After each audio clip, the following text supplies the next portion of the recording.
The AutoNation FWAA Offensive Player of the Week is Stanford running back Christian McCaffrey. The sophomore set single-game school records with 243 yards rushing and 4 touchdowns in a 56-35 win over UCLA. McCaffrey also had a 96-yard kickoff return as the Cardinal improved to 5-1. Let's go now to the other side of the ball, where we find not one but 2 winners. The AutoNation FWAA Co-Defensive Players of the Week are Alabama's Minkah Fitzpatrick and Eddie Jackson.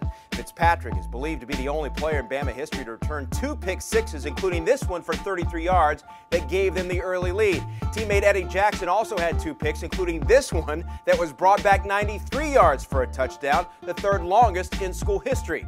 He added another later as the Tide rolled to a 41-23 win over Texas A&M. Jackson's 119 return yards, by the way, on those interceptions, the most ever recorded by an Alabama player, as the Tide improved to 6-1. As a result of winning the Player of the Week awards, AutoNation will donate $1,000 to the Breast Cancer Research Foundation in the names of Christian McCaffrey, Minkah Fitzpatrick, and Eddie Jackson, part of a $1 million AutoNation commitment. This season's efforts culminate with the AutoNation Cure Bowl on December the 19th.